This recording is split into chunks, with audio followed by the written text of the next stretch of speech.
Así lo dice Lamón. Con Federico Lamón. Sonido viral. Así lo dice Lamón. Con Federico Lamón.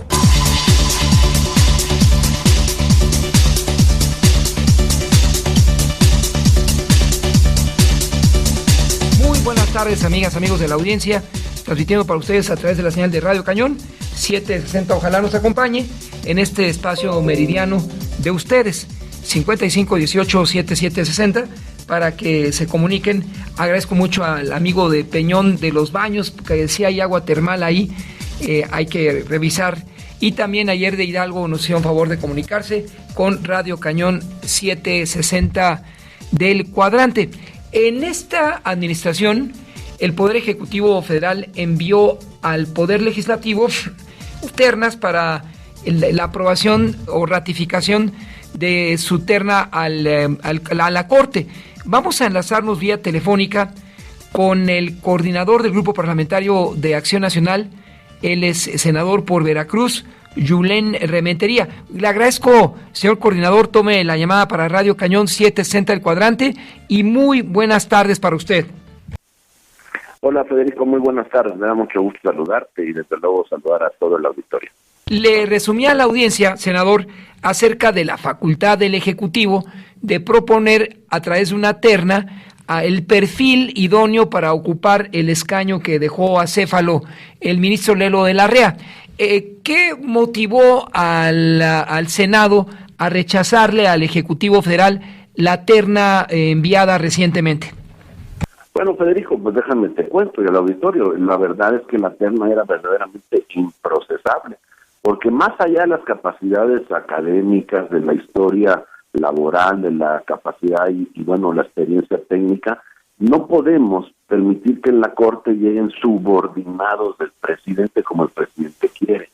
Y el presidente lo admitió el día de ayer, donde dijo, efectivamente, la oposición tiene razón, son gente subordinada al movimiento, son de la misma ideología, pertenecen a mi partido. Bueno, pues todo este tipo de argumentos que pues él virtió, pues simplemente las descalifica. Argumentos que, por cierto, ya veníamos señalando desde la oposición, en donde habíamos dicho, pues no hay manera de aprobar una terna con esta subordinación tan evidente al presidente.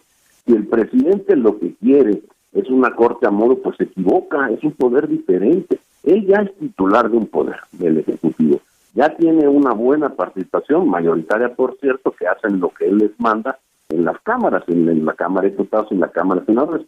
Y no conforme con eso, ahora quiere también tomar por asalto el Poder Judicial en este país, pues haciendo una implosión en la Corte, en la Suprema Corte, pues no se lo debemos de permitir y por eso es que se rechazó. No es la primera ocasión, usted es testigo desde el inicio de la 65 legislatura al Congreso, a la Cámara Alta, que le devolvieron en una o dos ocasiones al Ejecutivo a los integrantes de ternas, senador. Pues mira, la verdad es que el mecanismo está previsto para eso, justo para eso se pone a consideración del Senado, si no, pues no tendría ningún sentido, y se pone a consideración del Senado para que se valore, se hagan las comparecencias, se hagan pues de alguna forma todo el estudio de quiénes pueden ser los mejores perfiles, y tratar de escoger entre los mejores. En este caso, el que nos manda, pareciera que tuviéramos que escoger a alguien pues en el que no hay salida, o sea, estaríamos escogiendo entre los peores, y repito, no es un tema personal, ni se trata de ellas, no, para nada, sino son los perfiles que están totalmente subordinados al Ejecutivo en turno y eso no es lo que le conviene al país. El mecanismo establece, manda una terna al presidente, se supone que debería ser una terna, pues que pudiera, yo no estoy pensando en ningún caso que vaya a mandar a opositores, pues claro que no, pues ni se trata de eso, los ministros de la Corte no son oposición, ni deben de serlo, pero tampoco deben de ser paleros, lo que deben de ser ni subordinados. Lo que tienen que ser es personas probas, con experiencia, con capacidad, bueno, que hayan a lo largo de los años demostrado que pueden ser capaces para este puesto y entonces escoger entre los mejores. Y no lo que nos mandó. Ahora, después de este procedimiento viene una segunda terna, que habrá que ver a quién propone. Si propone alguna de las que ya pues se desecharon, pues estamos hablando de que la propuesta es perversa, porque estaríamos hablando precisamente de que sabiendo que no va a pasar, la pone, porque el procedimiento establece, te cuento que en la segunda terna, si no pasa, el presidente ya podría nombrar libremente a quien quiera, y entonces podría nombrar a una que hubiera sido rechazada en 2 ocasiones, y eso sería verdaderamente lamentable para la Corte. No se descartaba ayer, senador Julián Rementería, que otra aspirante que fuera propuesta por el Ejecutivo sería la fiscal de la Ciudad de México en la eventualidad que esta no sea ratificada por el Congreso capitalino. Pues ya, eso es una versión que corría ya como rumor en los pasillos, pero entiendo que hoy el presidente hace una declaración en donde dice que no la piensa mandar, que mandaría a otras personas diferentes, que bueno, al final me parece a mí, y yo combinaría, presidente, con muchísimo respeto, hay una gran cantidad de personas capacitadas, con experiencia, digamos que con sobrada capacidad para poder desarrollar este puesto, que son de alguna forma afines, digamos, a las corrientes que de repente él invoca, pero que no son sumisas, que no están pegadas y cosidas a él, y que podrían hacer un buen trabajo. Pues que de ahí que escoja, hay millones de personas en el país, y seguro entre las millones de personas juristas pues habrá personas que puedan cubrir ese perfil y que además garanticen autonomía, independencia y que tengan el suficiente valor para enfrentar las decisiones que tienen que enfrentar cuando están ahí a favor del presidente cuando hay que enfrentarlas y luego en contra del presidente o del gobierno cuando tiene que ser así. Pues eso es lo que se quiere. No se quiere una oposición, pues tampoco se quiere un palero. Ahora, el plan B del Ejecutivo es esperar a que su partido obtenga mayoría en junio, el 2 de junio del 24, para entonces promover, no sé si dará tiempo, que los nombres de jueces, magistrados, consejeros y ministros sean votados en las urnas.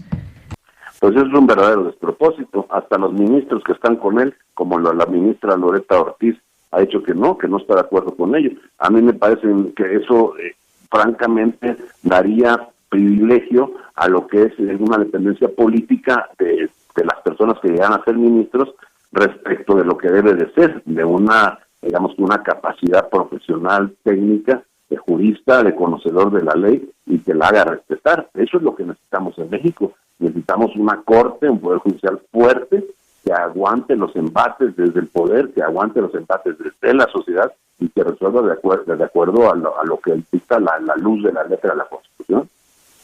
Entonces, esta es la interpretación de los 3 poderes. Respecto a la dimisión del ministro Saldívar Lelo de la REA, ¿qué impresión dejó a la Cámara Alta? Y en este sentido, senador, ¿usted votó en estos 5 años a favor o en contra de las otras ternas o integrantes promovidos por el Ejecutivo Federal? Mire, yo he votado de manera diferenciada, en algunos casos a favor, en otros casos en contra, haciendo valoraciones serias, sensatas. En el caso del ministro, lo que me preguntas, pues qué lamentable que haya él despreciado la importancia que tiene el ser ministro de la Corte. Qué verdaderamente lamentable es esta situación. Y sobre todo, que antes de que hubiera obtenido la renuncia, la aprobación de la renuncia, pues se haya decantado por un proyecto político, donde evidentemente pues no debía haber sido así. Entonces, bueno, pues es muy triste su papel. Sale, me parece a mí, de la Corte, con toda la experiencia que pudo haber tenido, que pudo haber acervado a lo largo de los años, en proyectos donde se significó por ser un buen ministro hace algunos años, pero parece que perdió el rumbo, y bueno, a partir de la idea de este gobierno, se sometió, lamentablemente para él, y para la Corte, por supuesto, y para el país, además siendo presidente como lo fue de la Corte en algún momento, y hoy sale, y bueno, pues deja pues una estela pues muy mala para su prestigio, y pues eso sería lo de menos, porque sería un asunto personal, pero también una estela muy mala para lo que es la Corte. Me parece que ahí el Poder Judicial pierde, y lo que tenemos que es recuperar la dignidad, la independencia y la verdadera autonomía del Poder Judicial. También buscó su reelección, que fue rechazada por ustedes, si no me equivoco, senador. Sí, así es, me parece que era verdaderamente un acto de intolerancia, de autoritarismo, el querer reelegirse cuando claramente era inconstitucional aquella propuesta que hizo para... Y fíjate qué incongruencia, ¿no? Hace 2 años quería reelegirse para poder extender su mandato del 24, de finales del 24 que terminaba, 2 años más. Y ahora resulta que lo que está provocando es justo lo contrario, se va antes. Pues bueno, cuando hace 2 años te quería reelegir 2 años más de los que tenías, que ahora te vas, pues claramente lo que hay es un interés político, una perversidad ahí que pues no podemos más que denunciar y evitar en lo posible que sucedan. Ya lo verá usted al momento de ratificarlo como fiscal, según los escenarios que se den en el tiempo por venir, y si usted se reelige también senador, pues probablemente sea la propuesta para la Fiscalía General de la República. Así lo interpreta su servidor a partir de la lectura de diferentes medios impresos. Tendría que cumplir con el requisito del tiempo, porque no lo tendría todavía, habría que ver cuándo. Y primero también, suponiendo que gane su movimiento, que yo creo que no va a ser así. Si me permites, entonces, estándole un poco en el terreno de la especulación, pues yo no creo que con todo lo que está viendo la población en este país se vaya a atrever a votar por un proyecto que francamente lo que está es destruyendo el país, destruyendo las instituciones del país. Ahora déjeme llevarlo al territorio de su geografía, nuestra geografía del estado de Veracruz. Recientemente el acuerdo del Frente Amplio por Veracruz se inclina por el diputado federal, ex senador Yunes Zorrilla, porque usted era un aspirante con mucho respaldo en Veracruz. ¿Qué lo motivó a aceptar ese acuerdo? Bueno, yo no he aceptado nada. Yo lo que estoy pendiente de la resolución final, que no ha llegado, porque hay un acuerdo que no está escrito en piedra, en donde sí dice que PRI va a siglar, va de alguna forma a inscribir al candidato, pero no dice en ningún lado que tiene que ser priista. Entonces ahí habría ya una distancia, dado que el promovido es de una afiliación partidista. Acción Nacional no simpatizaría con esa posibilidad. Yo no puedo hablar por Acción Nacional completo, yo hablo por mí, y yo lo que digo es que al final de cuentas hay un procedimiento que tiene que culminar, que no ha culminado. Yo esperaría que esto termine pronto, que se pueda resolver de la mejor manera, y que gane, o que sea nominado, pues el que tenga mejores posibilidades. Va a partir de una valoración que se haga seria, profunda, de cara a la sociedad. Qué bueno que aclara esto. ¿Y Veracruz cómo observa que es una elección concurrente con el gobierno federal? ¿Cómo lo observa usted, senador Julián Rementería, veracruzano, con una amplia simpatía en todo el corredor Córdoba, Veracruz, Orizaba, Boca del Río? Pues yo lo observo con muy buenas posibilidades. Yo veo un hartazgo enorme de la gente, de lo que está pasando en el gobierno del estado, de lo que está sucediendo también en la nación, y la gente lo que quiere es recuperar, salvar a Veracruz, salvar a México, y yo creo que va a haber una buena participación primero y un magnífico resultado para el Frente Amplio, en este caso por Veracruz y por México, con Xochitl Gálvez a la cabeza. Por último, ya en eso, agradeciendo su disposición primero de tomar la llamada a Radio Cañón 760, usted, Xochitl Gálvez, fue compañera de escaño de usted. ¿Cuál es su evaluación respecto al desempeño de la aspirante ahora presidencial en el Senado de la República? Pues me parece que quedó clara su participación, demostrando compromiso, trabajo, congruencia, entrega, coraje en las discusiones. Me parece que ha sido una extraordinaria senadora y estoy seguro será una extraordinaria presidenta, porque tiene un compromiso importantísimo con la gente, que yo creo que es lo que vale. Y además es una gente cercana, es una gente que conoce desde abajo la problemática que vive en este país millones de personas. Por último, siendo usted el tercero de los coordinadores parlamentarios del PAN, en paz descanse Moreno Valle, como lo es el actual Ejecutivo Estatal de Querétaro, ¿cuál es su evaluación de la 65 legislatura en la Cámara Alta?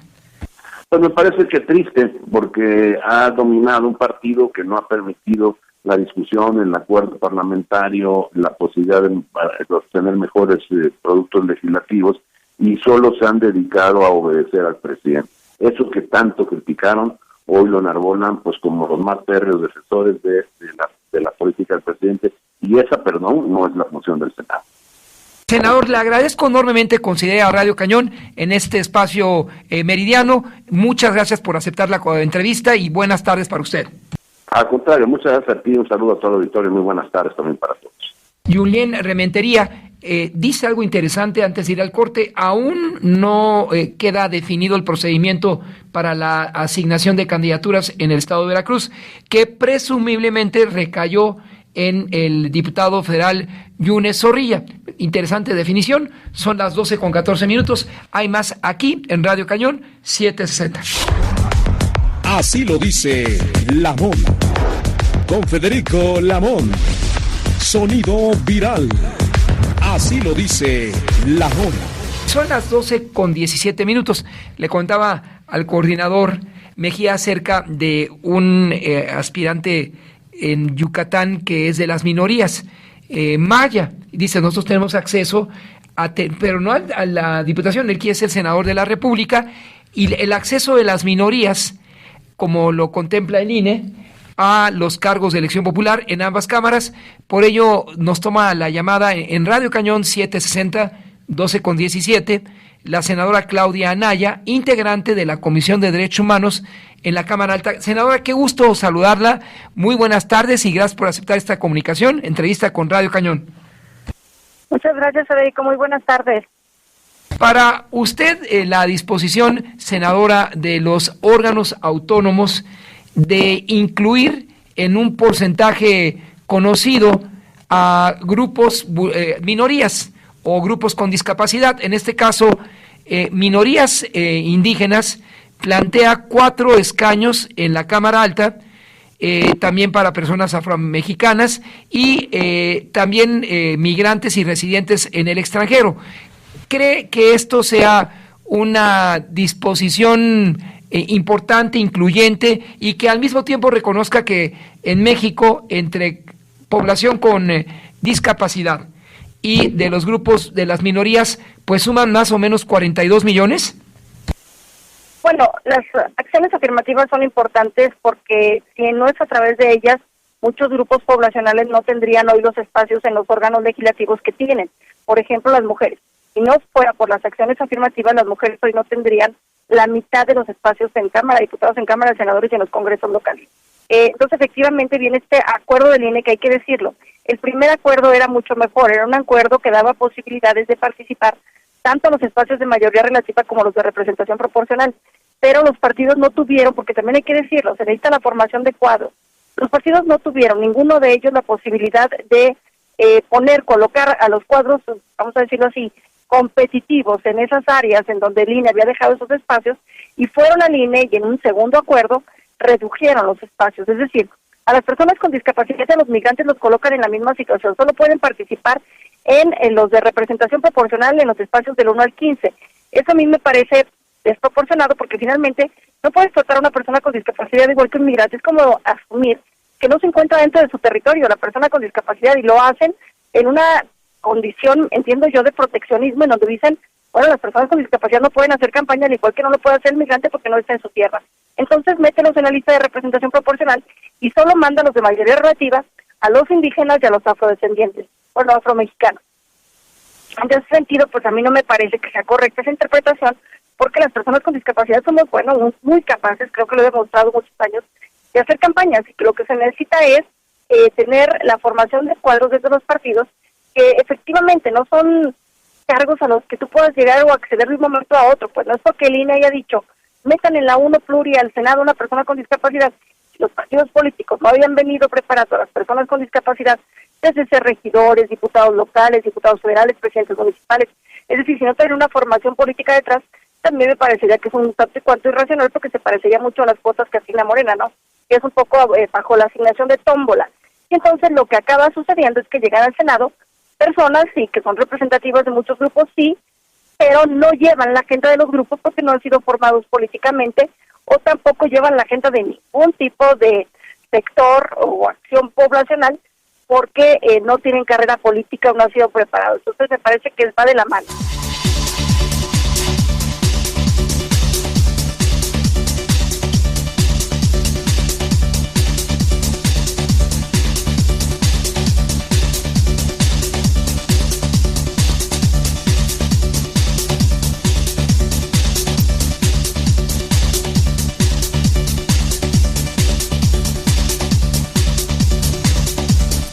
Senadora, disculpe, recapitulaba a la audiencia que usted de joven sufrió un accidente automovilístico, entonces le sobran argumentos para ofrecer una explicación acerca de las acciones afirmativas. Si nos permite recordarle a la audiencia, usted aquí en alguna ocasión nos hizo favor de visitar este capítulo lamentable, que tampoco le bajó la guardia, porque ahora está en la Cámara Alta con iniciativas y siendo testigo de estas acciones afirmativas. Pues bueno, siendo testigo no, porque finalmente yo no llego ahí a propósito de esta acción afirmativa. Yo nunca he gozado, vamos a decirlo así, de la acción afirmativa de discapacidad. Es decir, nunca he ido a cubrir un espacio de campaña porque se otorgue la contienda el espacio de acción afirmativa de discapacidad. El de mujer sí, hay que decirlo. Ya desde 2009 que yo participo en elecciones, hay cuotas para que los partidos metan obligatoriamente a mujeres, y esos espacios sí los he ido cubriendo a través de cuotas de mujer, pero no de discapacidad. Pero eso no significa que no reconozca que es a través de la acción afirmativa que una persona puede entrar, porque además, si puedes cruzar dos cuotas, ¿no? Ser mujer, ser indígena, ser mujer, ser afrodescendiente, puedes ser mujer y ser también persona residente del extranjero, o mujer y persona con discapacidad, y de esa manera el partido puede utilizar doble cuota. No, le agradezco también hacer esta precisión. Nosotros enmendamos pifia. Al final nos habló recientemente un líder maya de Yucatán, que es integrante del Frente Amplio por México, y nos decía, con esta acción afirmativa y la acción del INE, del órgano autónomo, pues yo podré postularme como candidato al Senado, dado que yo soy un verdadero representante de los pueblos originarios. ¿Así ven las cosas? ¿Así serán las cosas? ¿Así se plantean en este proceso de elección de candidatos a cargos de elección popular, senadora? Un poco sí y un poco no, porque efectivamente el INE te pide que acredites ciertas, vamos a decir, si eres persona con discapacidad tienes que acreditar con tu credencial. En el caso de los pueblos originarios también tendrán que acreditar con ciertos documentos. Igual las personas con residencia en el extranjero tienen que acreditar no solamente la residencia, sino nexos con la comunidad, en fin. Son ciertos documentos que pide el INE, pero hay otra cosa que van a valorar los partidos, y es el tema de la competitividad. A ver, esta persona con la que tú platicabas, yo no lo conozco, pero habría que ver. Es de entre las etnias de origen, el más competitivo, es, vamos a decir, jefe de arraigo, liderea un grupo, lleva la acción afirmativa del grupo, representa pues con propuestas las necesidades de ese sector, seguramente será considerado por alguno de los partidos para ser invitado a ocupar ese espacio y tendrá que ir a una contienda y ganarla, pues. No es así nada más de que te den el espacio, que cubra la acción afirmativa, se puede ser candidato, pero no necesariamente puedes ganar el espacio si no traes una base social que respalde tu postulación. Correcto. En México, de acuerdo con el INEGI, en el censo del 2020 arroja que en la República hay, pero en el 2020, que evidentemente ya subió esta cantidad, dice el 16.5% de la población en México son personas con discapacidad, casi 21 millones de personas con discapacidad, y si sumamos el 36 millones de mexicanos originarios, pues sí es una cantidad insignificativa, senadora, porque somos 91 millones quienes estamos en la lista nominal, pues casi se acerca al 40% de esa lista, senadora. Es correcto, y tenemos que entender que es importante que estos grupos, todos los grupos poblacionales, estén presentes en los diferentes órganos de discusión para que de esa manera se pueda legislar con propuestas que atiendan a problemáticas que han venido viviendo, arrastrando, que no se han podido resolver a través de los años. Porque bien una persona puede presentar iniciativas que mejoren la calidad de vida de los pueblos indígenas, pero al no ser parte de esta comunidad, pues probablemente entiende o conceptualiza la problemática de una manera distinta. Yo estoy muy a favor de las acciones afirmativas, pero también las veo como acciones temporales. También las personas, siendo mujeres o personas con discapacidad, o teniendo la característica circunstancial que tú quieras, tenemos que aprender a incluirlos en sociedad y aprender a ser también competitivos, no siempre estar esperando que sea una cuota o un espacio pluri o un espacio en donde... A ver, perdimos... ya, adelante, senador, por favor. Perdimos brevemente la comunicación, pero me parece, si a la audiencia así lo considera, entre grupos las minorías o grupos originarios y discapacidad, pues casi 50 millones. Adelante, senadora, perdimos brevemente la comunicación, le escuchamos, por favor. Sí, te comentaba que es importante las acciones afirmativas, pero no solamente en los espacios de representación proporcional. Ojalá que también el INE pueda aperturarse y los partidos también puedan ir entendiendo que estas acciones son una realidad y que tendrán que irlas cubriendo. Por lo tanto, yo recomendaría a los partidos políticos que puedan trabajando en la formación de cuadros, porque esto va a suceder sí o sí. Entonces, pues qué mejor que estar preparados con cuadros que hayas capacitado previamente, siendo regidores, trabajando ya en los ayuntamientos, para que no saquen de sorpresa y digan, caray, tengo que postular a un afrodescendiente y no tengo preparado a nadie. Bueno, pues desde ahorita hay que ir preparando y abriendo espacio. Quiero citarle un caso también de elecciones, tratando de interpretar lo que nos dice, senadora. Allá por el 2003, en el 2003 para ser específico, un aspirante del PRI, Domínguez, enfrentó al panista Gustavo Madero en la disputa por el Distrito Electoral Federal de Chihuahua Capital. La elección fue muy cerrada, pero si le entendí, senadora, el señor Domínguez, en paz descanse, fue en esa condición y a él no dijo, es que Madero puede tener una ventaja sobre mi persona, no, se movió en las diferentes colonias del distrito del distrito al que compete la capital de Chihuahua, Electoral Federal, perdió por la mínima diferencia, pero ahí es una competencia de iguales. Es una competencia de iguales, por eso tenemos que estar preparados también quienes vamos a enfrentar esas competencias, porque ahí tú no llegas un porcentaje de bono de votos por tener una discapacidad o por tener por pertenecer a una etnia de origen, no. Tú vas a una competencia y una campaña es una guerra electoral. Tú tienes que estar preparados también con tu despliegue territorial humano, económico, de aliados estratégicos, tu base de partido, para que puedas ganar esa contienda territorial. Es decir, no solo se trata, como yo te decía, de ser candidata o candidato, se trata de ganar esa elección y eso se tiene que hacer a partir del trabajo territorial que va, aunado pues a tu circunstancia de vida. Entre otras cosas. Senadora, ¿algún comentario que desea agregar sobre este particular?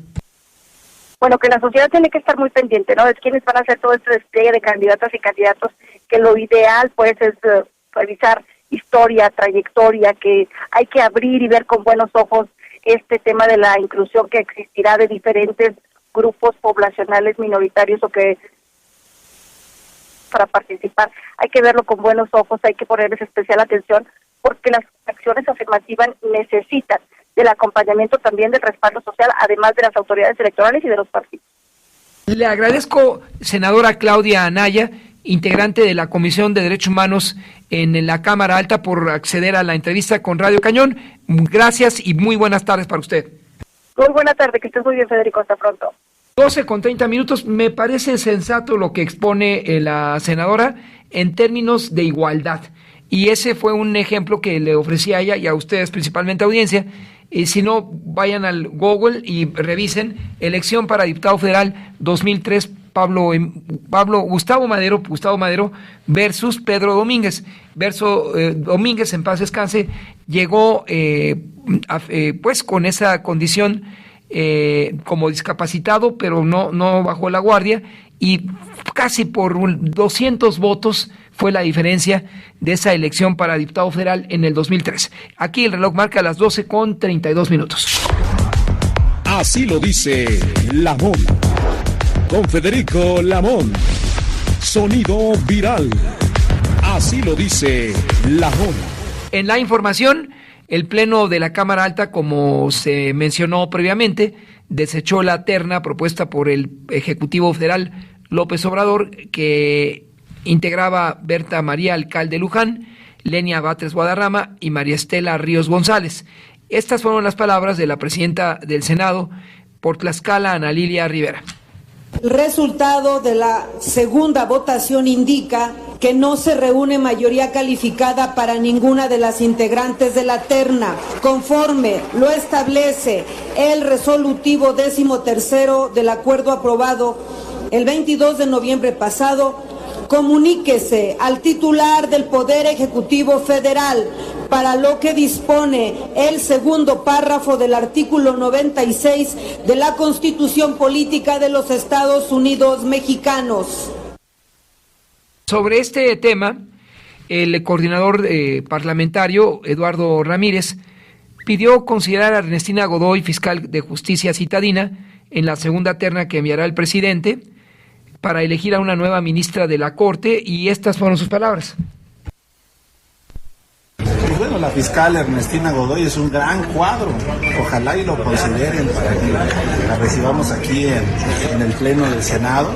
Yo creo que ha mostrado una madurez, ha mostrado un gran oficio político, un gran quehacer profesional y tiene todas las tablas para ser propuesta por el Ejecutivo.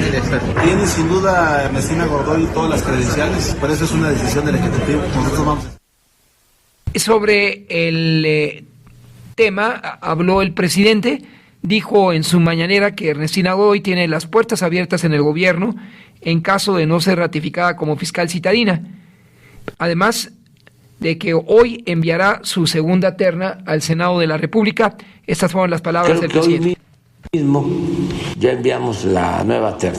Ernestina Godoy es una abogada extraordinaria, una mujer con principios, con ideales, honesta. Está padeciendo el que la ratifiquen en la Asamblea de la Ciudad de México, porque a ella le tocó el caso de unos políticos corruptos de un partido que entregaban permisos de uso de suelo. Son las 12:35. El presidente informó que la Marina entregó un informe de 31 desaparecidos tras el paso del huracán Otis. Señaló que la mayoría de esas personas podrían encontrarse ya en el Océano Pacífico. 12:36. Eso mencionó el Ejecutivo Federal. En otros temas, el Congreso neoleonés designó a Luis Enrique Orozco Suárez como gobernador interino de la entidad, esto luego de que manifestantes irrumpieran de manera agresiva en el salón de sesiones. La reacción del gobernador Samuel García será la de denunciar desacato ante el Tribunal Electoral por la designación del vicefiscal Luis Enrique Orozco Suárez al frente del gobierno interino. Palabras del gobernador con licencia, Samuel García. Más bien creo que puede ser un auto boicot. El PAN lleva 2-3 días pidiendo desaparición de poderes, generando inestabilidad, y eso no le hace nada bien a Nuevo León. Entonces yo realmente ojalá pido que hoy terminen la sesión, que voten lo que quieran. Yo estoy seguro que en tribunales voy a ganar y que no pase a mayores lo que hubo en el Congreso. Son las 12:37. Así fue en la primera ocasión, pero el Tribunal Electoral del Poder Judicial le otorgó la razón al gobernador García, ahora aspirante del Movimiento Ciudadano a la titularidad del Ejecutivo Federal. A pocas semanas que Leonardo Lomelí tomara posesión como rector de la UNAM, afirmó que ya solicitó una reunión con el presidente López Obrador. Además, dice que por razones de seguridad y logística sería conveniente que las precandidatas únicas, Sheinbaum y Xóchitl Gálvez, no acudieran a Ciudad Universitaria. ¿Cómo? Eso no cuadra, porque Cuauhtémoc Cárdenas no fue en su momento Vicente Fox a la UNAM, pero Cárdenas fue en 6 ocasiones. Sus palabras, el rector Leonardo Lomelí. En lo personal yo creo que hay otros formatos que podrían ser los mejores, pero claro que pueden venir, o sea, no, como se decía en el pasado, sin estar invitados todos son bienvenidos, porque somos un espacio abierto, la universidad siempre lo ha sido. Tal vez por razones incluso de seguridad y de logística sea mejor que llevemos a cabo otro tipo de actividades, como foros en los que puedan participar representantes de las candidatas o de los candidatos si los hubiera. De acuerdo con el índice de competitividad 2023 del Instituto Mexicano para la Competitividad, la entidad con menor porcentaje de corrupción es Querétaro, 64%, Yucatán, 74%, Coahuila y Aguascalientes en el tercer lugar con 78%. Aquí la información es que todos estos gobiernos son diferentes al gobernante partido, y es donde se percibe unas señales de mayor transparencia. En otros temas, la Comisión tan famosa ahora Federal para la Protección contra Riesgos Sanitarios, la COFEPRIS, informó que en el proceso para la eventual comercialización de las vacunas contra COVID-19 Moderna y laboratorios Pfizer solicitaron mayor tiempo para solventar los elementos e información técnica faltante en el expediente que ingresaron para obtener el registro sanitario de sus biológicos. Con el voto de Morena y sus aliados del PT y el Verde Ecologista, desaparecieron la agencia de noticias del Estado Notimex.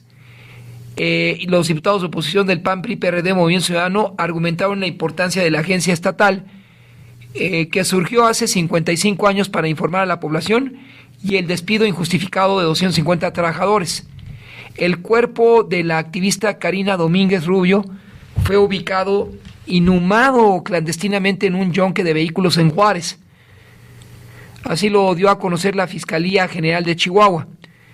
Respecto a la activista y consejera de la asociación Renace y Vive Mujer, su cuerpo fue encontrado ahí en el patio de un negocio en venta de refacciones usadas por vehículos en la calle de Raya y Erezeo de Mar de Colonia Napra. En la Napra y Loma de Poleo fueron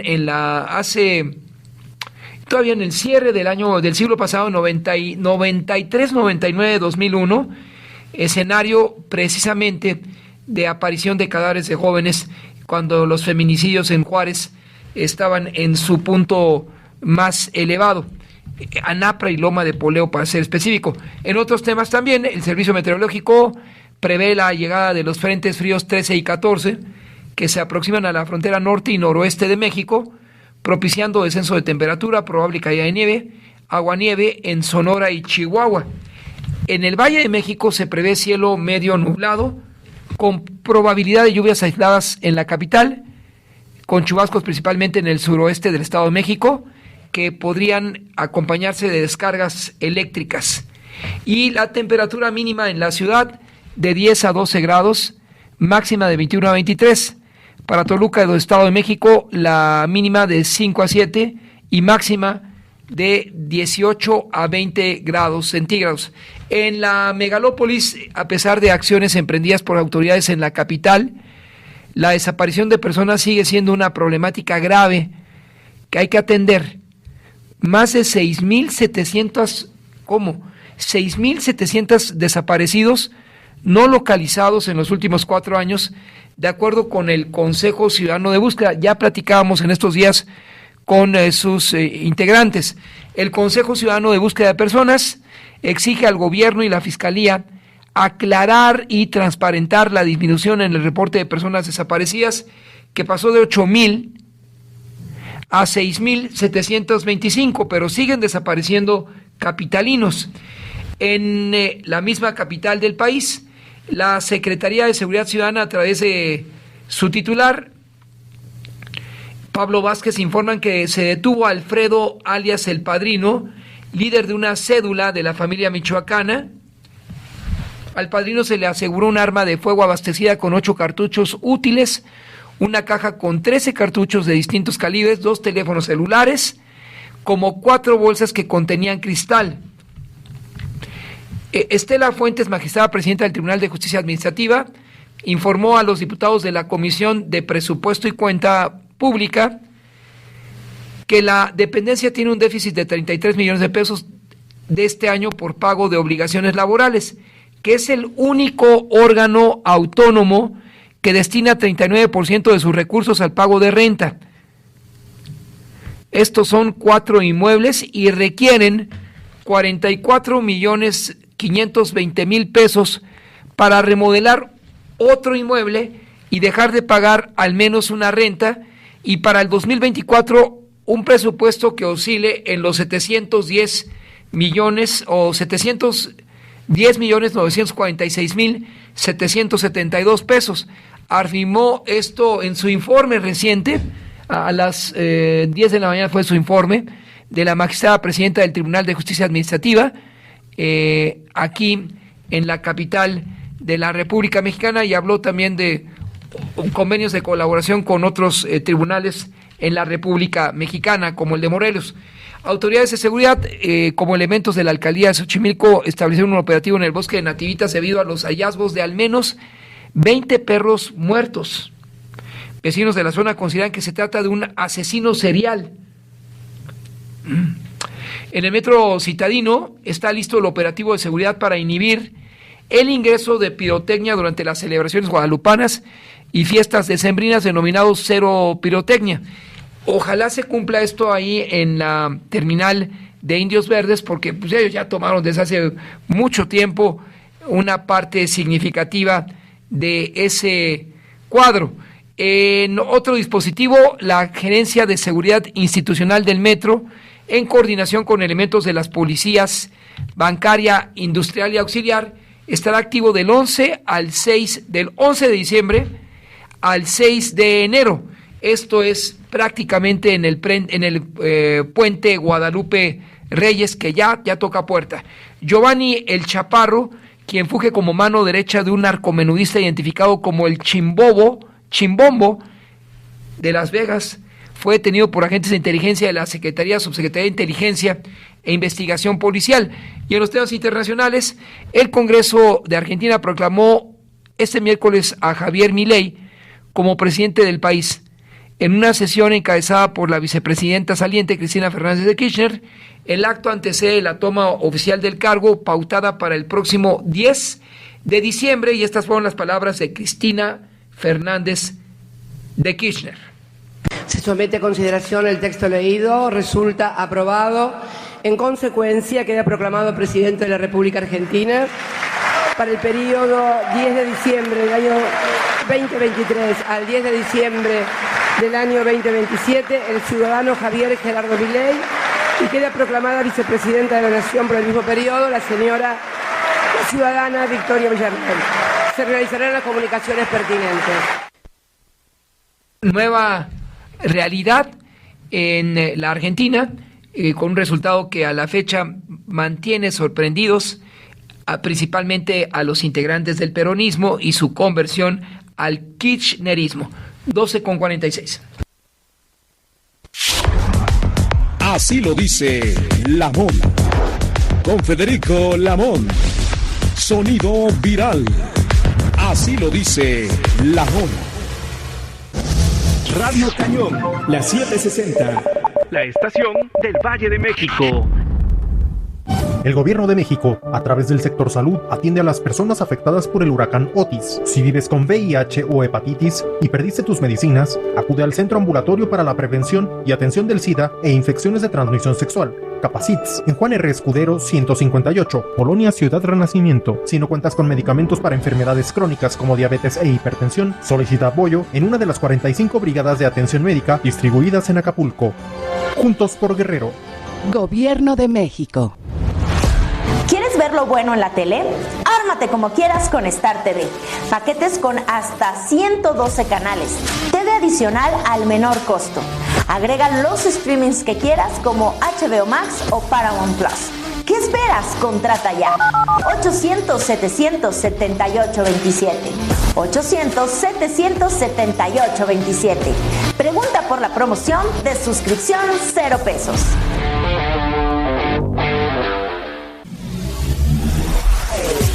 La 760, la estación del Valle de México. Matices, periodismo feminista en radio con Ivonne de la Cruz. Martes y jueves 5 a 6 de la tarde. Radio Cañón. Radio Cañón. Dale click, navega, siente, escucha. radiocanon.com.mx. Sonamos en todo México. Así lo dice Lamón. Con Federico Lamón. Sonido viral. Así lo dice Lamón. Son exactamente las 12:48 transmitiendo para ustedes aquí en la Ciudad de México. En temas de las alcaldías, particularmente en la Gustavo Madero, no obstante que Francisco Chigil tramitaba el proceso de licencia para incorporarse a la campaña de quien alcanzó precisamente la nominación del partido gobernante en la capital, aún debe responder a temas de seguridad, plantearon hoy integrantes de la bancada de Acción Nacional. Citan 6 colonias de alto riesgo en la Gustavo Madero. Se las voy a comentar. en la GAM hay colonias de alto riesgo delincuencial, también de protección civil, y para los integrantes de la bancada albiazul no se justifica ese abandono, porque en la Gustavo Madero junto con Ixtapalapa pues son las alcaldías que reportan eso, precisamente un incremento en los temas delictivos.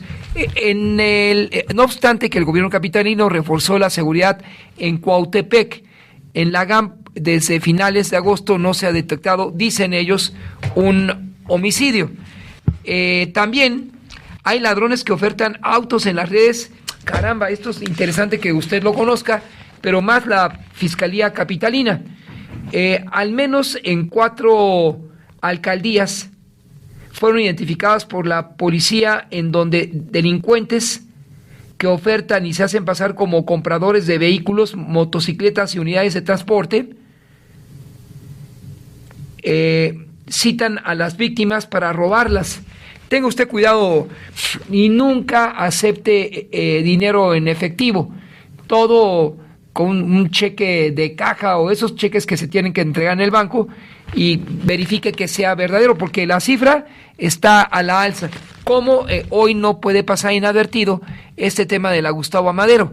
El barrio de las 7 colonias de Cuautepec, ahí en la Madero, pues la verdad, hasta el propio subsecretario de Participación Ciudadana, Pablo Vázquez, explicó que cuando lo era, el programa Barrio Adentro atiende 4 polígonos que comprenden 7 colonias. Este programa de Barrio Adentro ha dejado avances sustantivos en el combate a la delincuencia del Foro Común. En su momento, el jefe de gobierno, Martí Batres, él dice que cuando llegó a esa responsabilidad y antes su antecesora, se registraban 11 homicidios diarios, de los cuales 5 o 6, solo 5 o 6 se cometían en Cuautepec. Por lo tanto, ya sabrán el nivel de peligrosidad que tiene Cuautepec en la Gustavo Amadero. Ya hay otras colonias, como la Jorge Negrete, Cocoyotes y General Felipe Berriozabal, que se encuentran en la misma condición.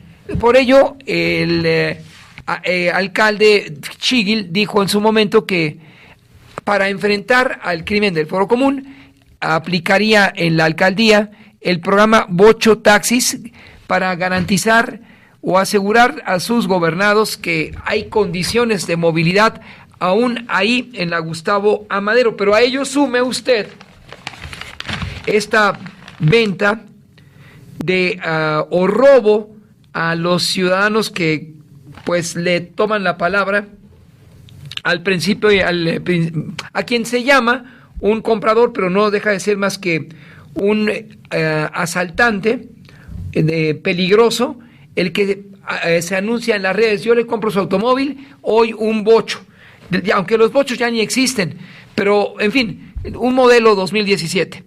Y usted cree ingenuamente que lo cita en algún lugar y le va a pagar en efectivo. Ahí es el grave error que usted comete. Hasta ingenuo resulta informarlo aquí, pero tome usted nota. Checar los perfiles de las redes sociales es una tarea impostergable. Revisar si hay comentarios y reseñas. 2. Consultar la documentación del vehículo, no hacer depósitos antes de la compra, consultar en la fiscalía que no tenga reporte de robado. La policía cibernética puede asesorar sobre este perfil. Comprar imágenes si se han usado en otras páginas. Acordar la cita en lugares públicos y transitados, porque si usted va allá por Tlalpan, donde hay precisamente un expendio de automóviles, Ese es el lugar preferido de los ladrones. Hay una esquina y hay otro punto que está cerca del INE, donde usted cree que se va a concretar la operación, pero ahí están los delincuentes al acecho de estafarle y robarle su unidad, entre otras cosas. Nació el Observatorio Ciudad de México, en la capital del país, Observatorio para la Ciudad de México, que evaluará las políticas públicas sobre desarrollo económico, turismo, desarrollo social, seguridad y sustentabilidad. Vaya que en ese tema no se pueden equivocar, porque sustentabilidad en la capital es inviable. A partir del desarrollo habitacional en el oriente hacia Santa Fe, en la parte que corresponde a la Ciudad de México, eso está hacinado, eso se agotó, ya no hay espacios para ello. Pero de cualquier manera, de acuerdo con esta nueva organización, el Observatorio para la Ciudad de México recopilará y difundirá información sobre los avances y carencias del programa instrumentados por el gobierno capitalino, principalmente en el tema de vivienda. Recomienda al gobierno objetivos a 10 años, como reducir a 10% la población con carencia alimentaria y particularmente menos de 20% de esa carencia está ahí en el vilo. Entonces, una nueva organización civil será como un juez que rija los destinos y el desempeño de las autoridades del gobierno central. Y también, esto es algo importante que destacar, se desarticuló una célula y rescatan animales vivos allá en la Venustiano Carranza. Entre ellos, pues, aves exóticas. Hay un lote específico de animales en la colonia Morelos, donde estos son animales en peligro de extinción, aves en peligro de extinción. Las casas cateadas están en las colonias San Lorenzo, La Conchita y Los Reyes, en la alcaldía Ixtapalapa, Tláhuac y Coyoacán, respectivamente, donde las fuerzas de prevención capitalina encontraron drogas, cartuchos, útiles y teléfonos celulares. Esto ocurrió en un operativo desplazado ayer y que arroja como resultado el desmantelamiento de esta banda. Son las 12:57, llegamos a la recta final de este espacio meridiano. Siga usted con la programación amplia, incluyente, que ofrece contenidos de Radio Cañón hacia nuestra audiencia. Buenas tardes, gracias, ingeniero, por todo tu apoyo. Gracias al colega Mejía. Son exactamente las 12:58. Así lo dice Lamón. Don Federico Lamón. Sonido viral. Así lo dice Lamón.